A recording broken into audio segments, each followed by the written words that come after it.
વિદ્યાર્થી મિત્રો, GPSC Olympic ચેનલમાં આપનું સ્વાગત છે. કોન્સ્ટેબલ 2015ની પરીક્ષામાં પૂછાયેલા 10 એમસીક્યુ આપણે આગળના વિડીયોમાં જોયા. બીજા એમસીક્યુ હવે જોઈશું. ઉઠો જાગો અને ધ્યેય પ્રાપ્તિ સુધી મંડ્યા રહોનું સૂત્ર કોણે આપ્યું? ઓપ્શન આપેલા છે રામકૃષ્ણ પરમહંસ, સ્વામી વિવેકાનંદ, દયાનંદ સરસ્વતી કે રાજા રામમોહન રાય. ચલો, સાચો જવાબ શું આવશે? તો કહી શકાય કે આ સૂત્ર સ્વામી વિવેકાનંદે આપેલું છે. તેમજ સ્વામી વિવેકાનંદ અમેરિકામાં શિકાગોમાં 1893માં યોજાયેલી વિશ્વ ધર્મ પરિષદમાં જે ભાષણ માટે પણ જાણીતા છે. ચલો, આગળનો પ્રશ્ન જોઈએ. 12મા નંબરનો પ્રશ્ન. તો જોડકું આપેલું છે.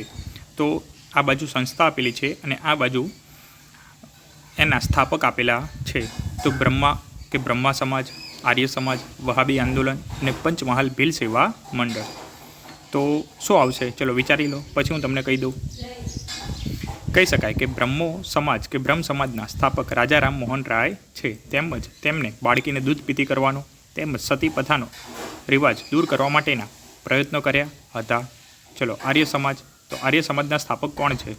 તો એ છે દયાનંદ સરસ્વતી, કે જેમનો જન્મ મોરબીમાં ટંકારા ગામે થયો હતો. ચલો, વહાબી આંદોલન. તો આવશે સૈયદ અહમદ ખાન અને શરીઅતુલ્લાહ. ચલો, પંચમહાલ ભીલ સેવા મંડળના સ્થાપક કોણ આવશે? ઠક્કર બાપા. ચલો, આગળના પ્રશ્નો જોઈએ. 13મા નંબરનો પ્રશ્ન કે 1907માં જર્મનીમાં યોજાયેલી આંતરરાષ્ટ્રીય સમાજવાદી પરિષદમાં સૌપ્રથમ કોણે હિન્દનો રાષ્ટ્રધ્વજ ફરકાવ્યો? વીર સાવરકર, મેડમ ભીખાઈજી કામા, રાણા સરદારસિંહ કે શ્યામજી કૃષ્ણ વર્મા. તો કહી શકાય. ચલો, સાચો જવાબ શું આવશે? તો સાચો જવાબ આવશે madam Bhikaiji Cama. Option number B, Stuartgarh. જો ત્યાં સ્થળનું નામ પૂછી લે તો જર્મનીના સ્ટુઅર્ટગઢ. ચલો, 14મા નંબરનો પ્રશ્ન. હું કાગડા કૂતરાને મોતે મરીશ પણ સ્વરાજ લીધા સિવાય હવે આશ્રમમાં પાછો નહીં આવું કે પગ નહીં મૂકનાર, આવું કોણે કીધેલું હતું? ગાંધીજી, સરદાર વલ્લભભાઈ પટેલ, સરોજિની નાયડુ, મહાદેવભાઈ દેસાઈ. ચલો, સાચો જવાબ શું આવશે? તો સાચો જવાબ આવશે મહાત્મા ગાંધી.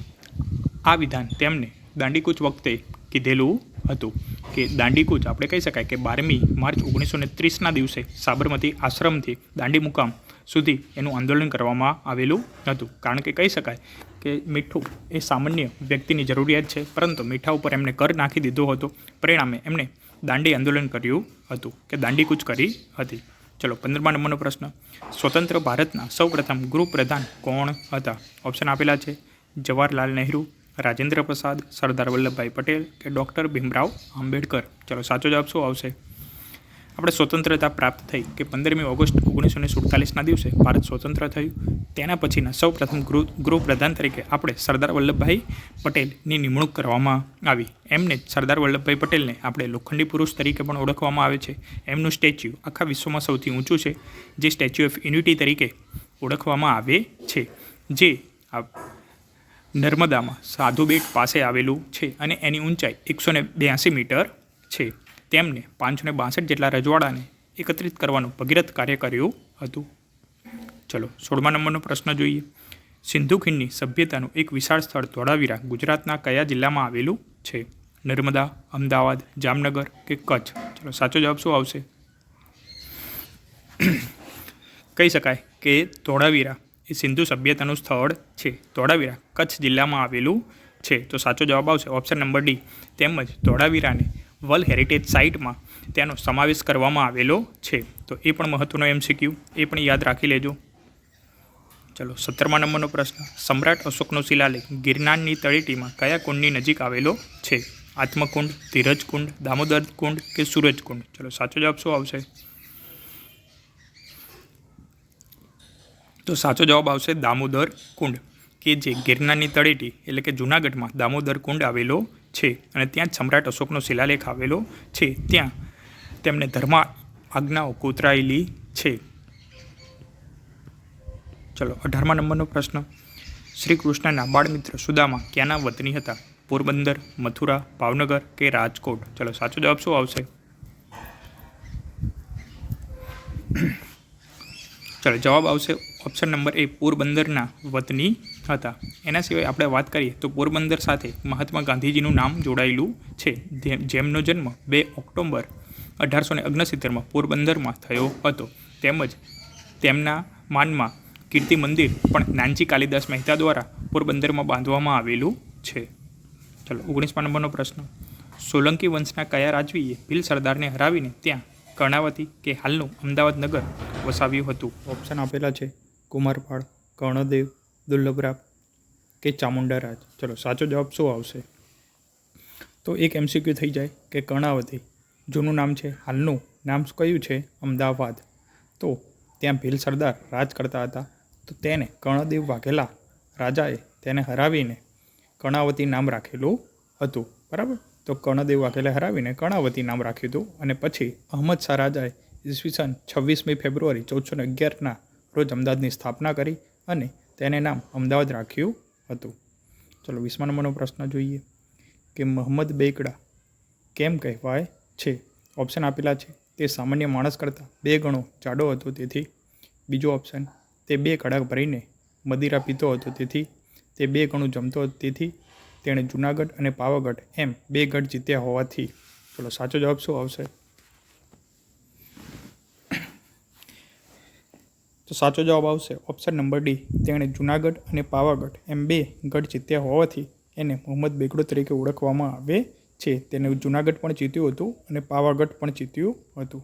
ચલો 21મા નંબરનો પ્રશ્ન જોઈએ કે અહીંયા વિકલ્પો આપેલા છે. આ બાજુ કવિના નામ આપેલા છે અને આ બાજુ એમની નવલકથા આપેલી છે. તો પન્નાલાલ પટેલ તો શેના માટે જાણીતા છે? તો આપણે કહી શકાય કે પન્નાલાલ પટેલ માનવીની ભવાઈ માટે જાણીતા છે અને એમને જ્ઞાનપીઠ એવોર્ડ પણ મળેલો છે. તો પન્નાલાલ પટેલ માનવીની ભવાઈ આવશે. ઝવેરચંદ મેઘાણી તો એમાં આવશે સૌરાષ્ટ્રની રસધાર. કનૈયાલાલ મુનશી તો એ આવશે ગુજરાતનો નાથ. અને ગોવર્ધન રામ ત્રિપાઠી તો આવશે સરસ્વતી ચંદ્ર. ઓપ્શન નંબર બી સાચો જવાબ થશે. ચલો આગળનો પ્રશ્ન કે નર્મદા નદીનું મૂળ કયું છે? તો નર્મદા નદી ક્યાંથી નીકળે છે? તો ઓપ્શન આપેલા છે સહાદ્રી, મૈકલ, અમરકંટક કે પૂર્વઘાટ. તો કહી શકાય કે આપણે આગળની સિરીઝો જોઈ છે તેમાં જ આ પ્રશ્ન આવેલો જ છે કે નર્મદા નદી મધ્યપ્રદેશમાં અમરકંટકમાંથી નીકળે છે. તેમજ આ નદીનું જૂનું નામ રેવા તરીકે પણ તેને ઓળખવામાં આવે છે. ચલો 24મા નંબરનો પ્રશ્ન. સિંધુકીણ સંસ્કૃતિના શોધાયેલા મહત્ત્વના સ્થળો પૈકી કયા સ્થળે ગોદી કે ડોકિયાળ આવેલું છે? વલભી, ધોળાવીરા, હડપ્પા કે લોથલ. ચલો સાચો જવાબ શું આવશે? આપણે આની પહેલાં જોયું હતું કે ધોળાવીરા ક્યાં આવેલું છે? તો ધોળાવીરા કચ્છ જિલ્લામાં આવશે. જે વલભી છે, વલભી તાલુકો છે એ ભાવનગરમાં આવશે. જ્યારે અહીંયા ગોદી કે ડોકિયાળની વાત કરેલી છે એટલે કે એનો મતલબ થાય બંદર. તો વ્યાપાર માટેનું લોથલ જાણીતું છે. તો ઓપ્શન નંબર ડી લોથલ આવશે અને લોથલ એ અમદાવાદ જિલ્લામાં આવેલું છે. ચલો 25મા નંબરનો પ્રશ્ન. ભારતમાં પારસીઓ ગુજરાતમાં સૌપ્રથમ કયા બંદરે આવ્યા હતા? તો ઓપ્શન આપેલા છે સુરત, ભરૂચ, ખંભાત કે સજાણ. તો કહી શકાય કે જે પારસીઓ છે એ સૌથી પહેલાં સંજાણ બંદરે આવેલા હતા. તો ઓપ્શન નંબર ડી સંજાણ આવશે જવાબ. ચલો 26મા નંબરનો પ્રશ્ન. ગુજરાતની મૂળની પ્રથમ મહિલા અવકાશ યાત્રીનું નામ જણાવો. કલ્પના ચાવલા, સુનિતા વિલિયમ્સ, લજ્જા ગોસ્વામી કે ગીત શેઠી. ચલો સાચો જવાબ શું આવશે? જો અહીંયા વાત કરેલી છે ગુજરાતી મૂળની એટલે કહી શકાય કે સુનિતા વિલિયમ્સ એ સાચો જવાબ છે. સુનિતા વિલિયમ્સના પિતા દીપકભાઈ પંડ્યા એ કડીના ઝુલાસણ, કડી તાલુકોની બાજુમાં ઝુલાસણ ગામ આવેલું છે. તેના મૂળ વતની છે. પછી તે વધુ એ ડૉક્ટર છે પોતે. તે અમેરિકા ગયા અને પછી એમના દીકરી એટલે કે સુનિતા વિલિયમ્સ એટલે મૂળ કડી તાલુકો, મહેસાણા જિલ્લો, ઝુલાસણ ગામના એ વતની છે. ચલો 27મા નંબરનો પ્રશ્ન. ગોળ ગધેડાનો મેળો ક્યાં ભરાય છે?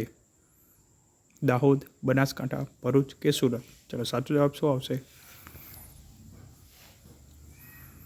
તો ગોળ ગધેડાનો મેળો દાહોદમાં ભરાય છે. તો ઓપ્શન નંબર એ સાચો જવાબ આવશે. ચલો 28મા નંબરનો પ્રશ્ન જોઈએ કે અમદાવાદના ઝૂલતા મિનારા ક્યાં આવેલા છે? શાહપુર, દરિયાપુર, કાલુપુર કે લાલ દરવાજા. ચલો સાચો જવાબ શું આવશે? તો સાચો જવાબ આવશે ઝૂલતા મિનારા એ કાલુપુર વિસ્તારમાં આવેલા છે. તો ઓપ્શન નંબર સી સાચો જવાબ આવશે.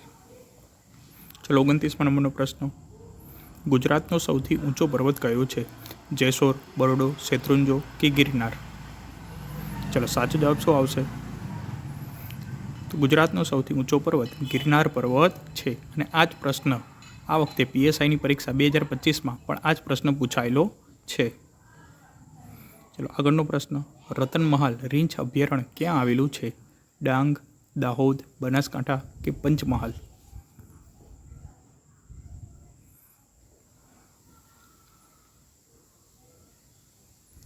ચલો સાચો જવાબ છે ઓપ્શન નંબર બી, દાહોદ. તો રતનમહાલ રીંછ અભયારણ્ય એ દાહોદમાં આવેલું છે. તો વિદ્યાર્થી મિત્ર, આવા જ બીજા પ્રશ્નો સાથે ફરીથી મળશું પાર્ટ નંબર 3માં. તો આ ચેનલને લાઇક કરો, શેર કરો, સબસ્ક્રાઈબ કરો.